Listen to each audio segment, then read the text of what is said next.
The three leading reasons for exploration during the 16th century were God, gold, and glory. We're taught this at a young age, and we are given the base knowledge that explorers from Europe were looking for gold in new lands, glory in new discoveries, and the adoration of bringing new nations and peoples to the Roman Catholic Church and the Christian faith. This is all very true in the discovery of the Americas as well. The main focus of religious expansion into the Americas was with the natives. Every explorer had some type of interaction with natives, and each got an opportunity to share the gospel in their own way. With each opportunity, we can see vastly different approaches to delivering this message.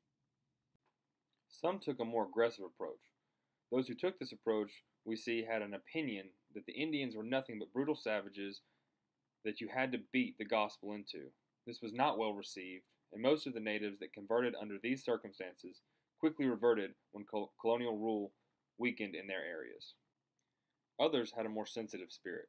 We see a perfect example of this with Jean de Brebeuf. Brebeuf was a Jesuit priest that moved to North America and lived amongst the Huron tribe.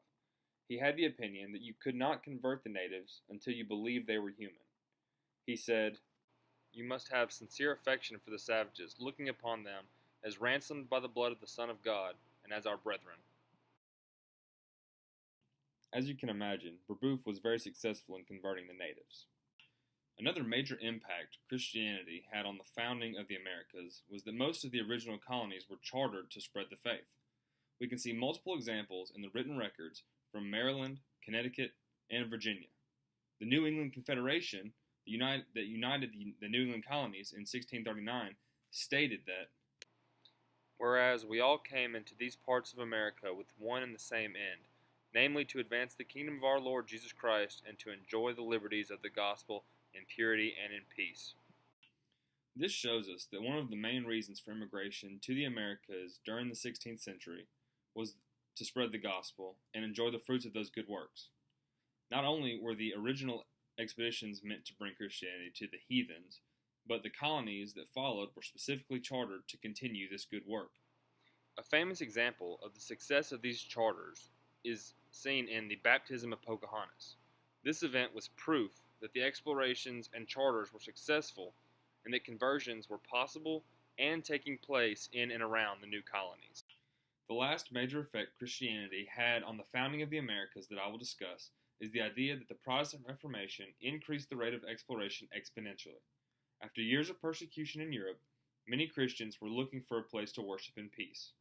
As we all know, one of the founding principles in America was religious freedom, and this remains to be true today. The ideas of freedom from religious persecution can be first seen in Maryland. In 1649, Cecil Calvert issued the Act Concerning Religion. The act stipulated penalties for those who blasphemed the Trinity, cast aspersions on the Virgin Mary, or employed such terms as heretic, schismatic, idolater, Puritan, independent, Presbyterian, Popish priest, Jesuit, Jesuit papist, Lutheran, Calvinist, Anabaptist, or any other name or term in a reproachful manner relating to a matter of religion. Also, no person or persons whatsoever within the province, or the islands, ports, harbors, creeks, or havens thereunto belonging, professing to believe in Jesus Christ, shall from henceforth be any wise troubled, molested, or discountenanced for or in respect to his or her religion, nor in the free exercise thereof. As you can see, Christianity played a major role in the founding of America, and our roots are firmly planted in the faith.